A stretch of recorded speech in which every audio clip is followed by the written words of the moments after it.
Mga kapenyo, tirahin na natin itong may init na issue ngayon. Pasok, intro! Hey yo, what's up sa inyo mga kapenyo? At today meron na naman tayo napaka-init na reaction video ngayong araw. Quick update tayo mga solid kapenyo ko about nga dito sa pagpo-post ni Idol Mark Pingris. Nakamakailan lang mga kapenyo na sinabayan nito ni Rendon Labrador ng pang-iinsulto, no, dito kay Mark Pingris ulit. At tara mga kapenyo, basahin nga natin yung naging post dito neto ni Rendon Labrador dito sa mga sinabi neto ni Mark Pingris. At dito mga kapenyo, sinabi ni Mark Pingris kamakailan lang sa kanyang post, walang katotohanan ang mga lumalabas na balita tungkol sa amin ni Miss Kim Rodriguez. Walang namamagitan sa amin dalawa gaya ng sinasabi ng ibang tao. Nakasama ko po si Miss Kim sa isang basketball event at sa isa pang event noong naging muse siya ng team namin. Salamat din sa nagpaabot ng concern. Okay kami ng pamilya ko. Huwag na po tayong magpakalat ng mga balita na hindi totoo. Which is totoo naman talaga mga kapenyo, no? Ayon sa pagkakakilala ko dito kay Idol Mark Pingris,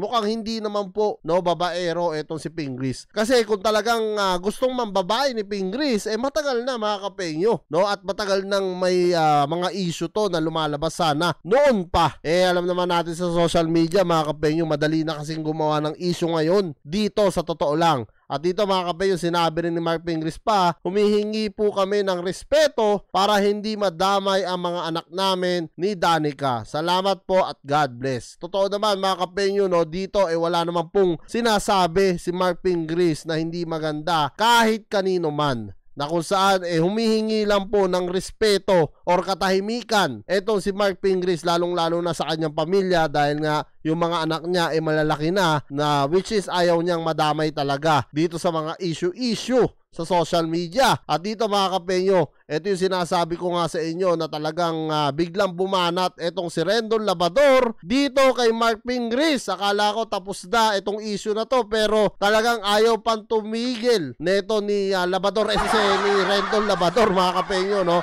Na kung saan sinabi rito ni Rendon, di ko alam kung nagbibiro siya or may patama siya, no? Ito sinabi niya, mas nakakahiya kapag nakita kang lalaki ang kasama mo. Magbago ka na bro. Si Rendon Labrador nga nagbago na. Ikaw pa kaya?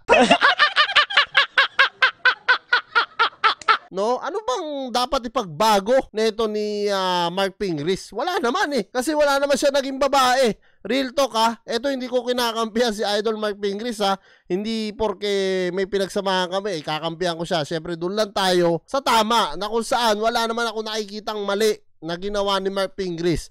Yung mga taong nagpapalabas ng issue, yun po yung sinisita ni Mark Pingris dito. Kaya ano naman doon kay Rendon na sinasabi niya na magbago na raw si Pingris, talaga naman matinutong taon to.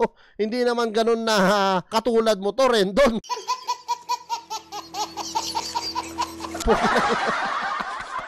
At dito kapenyo, sabi ni Rendon Labrador, magbago na kayo. Ako nga nagbago na Love, love, love, Labrador. Yan ang sabi dito ni Rendon Labrador, no? Na kung saan talagang may pahaging pa rin, may patama pa rin, may panginsulto pa rin dito sa mga banat ni Rendon Labrador, no?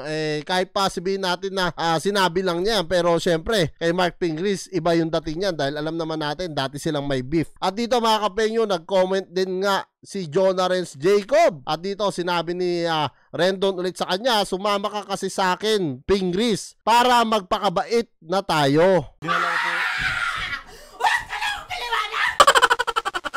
Ikaw lang yung dapat magpakabait, hindi si Mark Pingris, gonggong. Hindi nadamay pa na ito si Pingris talaga namang babait na yun noon pa. Loko-loko itong taon to. Tapos sabi naman nito ni Jonarens Jacob, 1v1 na yan. No, tumawa si Jonah. So talagang dito may sundot din itong si Piccolo. Si Jonarens Jacob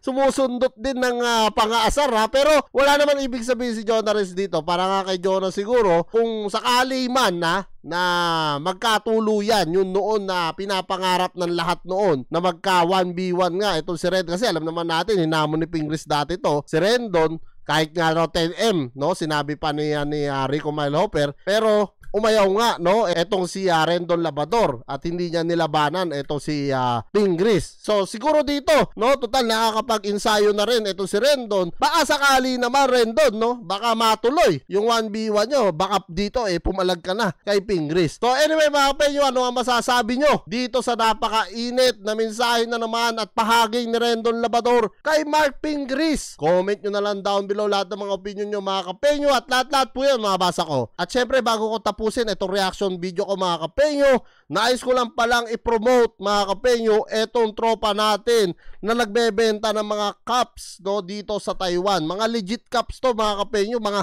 solido to, no, dito sa Taiwan. Dito kay Shulitz mga kapenyo, no, na kung saan pwede nyo rin siya PM sa pangalan niya, ako si Tolitz mga kapenyo. At yan, panoorin nyo yung clip video ng kanya mga tinitinda dito sa Taiwan at pwede nyo siyang direct message na po. So yan mga kapenyo, kita-kits na lang sa mga susunod kong reaction video. Peace out!